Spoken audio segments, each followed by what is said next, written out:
Hi guys! I had a request earlier this month to make a tutorial on how to make this page here, and it's kind of a well-known technique. Is using the technique of the waterfall card that has been around for a while, and I just modified it. So what I want to do is just show you how to make it if you are making a card, and then tell you how I did this along the way. What I did was take a piece of cardstock. This is not for a card, but this is just a piece of cardstock in however big you want it to be, if it is for a card. Then what I did is cut a strip of paper here that's pretty much the width of your paper. And this is going to be your anchoring strip that needs to hold the waterfall cardstock. And you can see it here on this page. It has this paper that goes across, and that's just to anchor it, to keep it down. Also, what you need is a big piece of a strip of cardstock, and the width of this is depending on what you're going to put on it. Today I'm just going to use some papers that I just punched out. That's 1.5 inches wide, and so I cut this piece of paper 1.5 inch wide. For this piece here, I made it pretty wide, and it depends on how it... this is not a square, so I needed to find a size that wouldn't dominate everything, because if I made it bigger, it'd be pretty much black out here. So I chose to see how wide did I want it, and also it should be wide enough to hold the paper. But if you have a square piece of paper, that's what you're going to use, then make the strip the width of the paper. Then next thing you're going to do is score your piece of paper. On this piece here, I scored it at every 1/2 inch. I have 4 pieces of paper here, so I just made 4 score lines at 1/2 inch increments. Well, this also depends on how much you want to see of the paper behind, because we're going to adhere it on top of this at every score line. And if I put those on top of each other, naturally you're going to see a 1/2 inch of the image beneath. For cards, usually these are stamped images, and if your stamped image is, let's say, 2 inches wide, you make, first of all, the strip 2 inches wide, and maybe you want it to show more, then just make the creases, crease marks here, wider apart. It could be 3/4 inch. If you want it to show pretty much like this. If you want it 1 inch apart, you're going to show this much. It depends on how much space you have and how much you want to see of the picture beneath. On this one, where I had to layer my pieces on top of each other to look like basically one, I had to cut something off of the image. My score lines here is, I think it's actually just 1/4 inch, because every time, this is the full piece adhered on. Then I pull one out, 1/4 inch, I have to cut off this page. Next page, I have to cut off a 1/2 inch, because every time I slide something beneath, I have to take it off the next page. This one here is 3/4 inch of this page. So for me to have a page here that I could actually use to put something on, I couldn't make it more than 1/4 inch. Otherwise, I would actually maybe halven the paper. And that's not what I was looking for.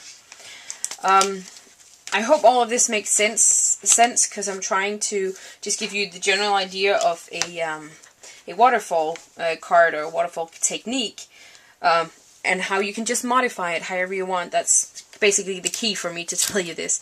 Is modify it however you need it to be. That's what I did to this, and that's what you can do to cards or in any other project.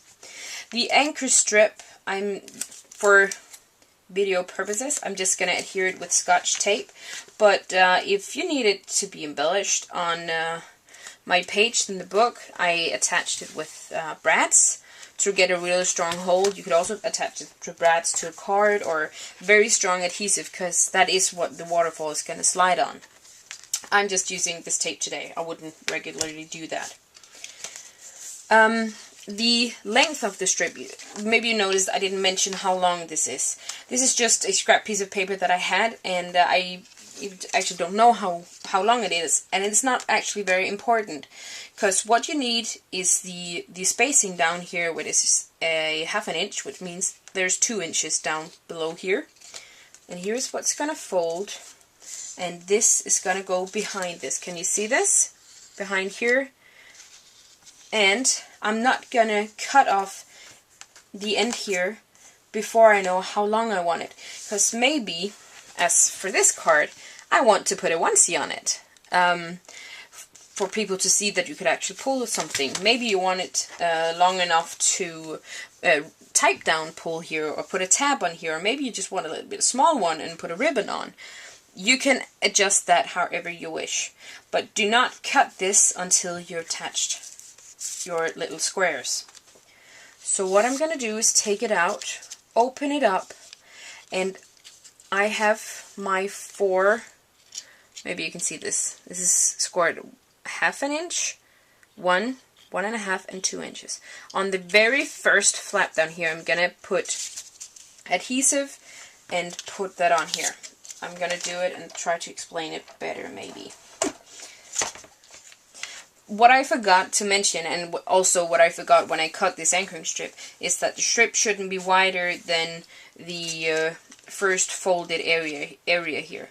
So my first fold here is a 1/2 inch, so this shouldn't be more than a 1/2 inch.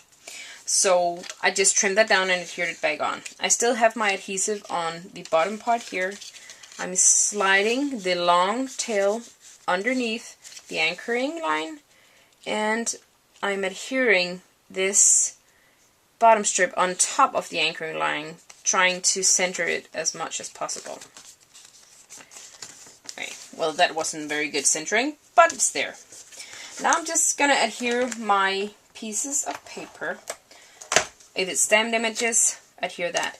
I just put adhesive all the way to the top. Maybe it's easier to put adhesive on these strips so you're not getting too much adhesive on.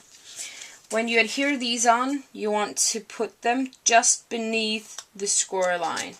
And that's just to make it work properly, so it doesn't get stuck somewhere in the fall when I'm pulling it. So just beneath each score line. Okay, that ran out.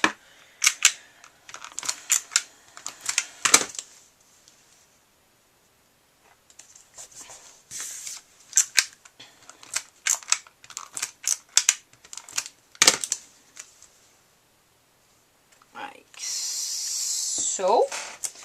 And maybe you could do a better job than I could this time. Then I have to decide how wide I want the tail to be. This is basically how it works, because when I pull here, you can see the images flip backwards and back. Can you see how it lifts at the end? Because there's a lot of paper that's going back. That's why it's important to have a strong bond out here. With basically brads would be perfect, or a very strong adhesive. I want my tail down here to be pretty wide, like this, so that you can see it. And I, for example, could type in pull here, so that people knows what's going on, and then they can just flip through it. Beautiful. And pretty simple once you get the idea. I hope all of this made sense and you actually got the idea of how this also could be made from this. If there are still some questions, please leave it in the comments below, and I'll try to answer them. Maybe make a video to show you more, or just leave a comment and I'll try to explain it as best as I can. I hope this made sense, and thanks for watching, and I'll see you guys tomorrow. Bye!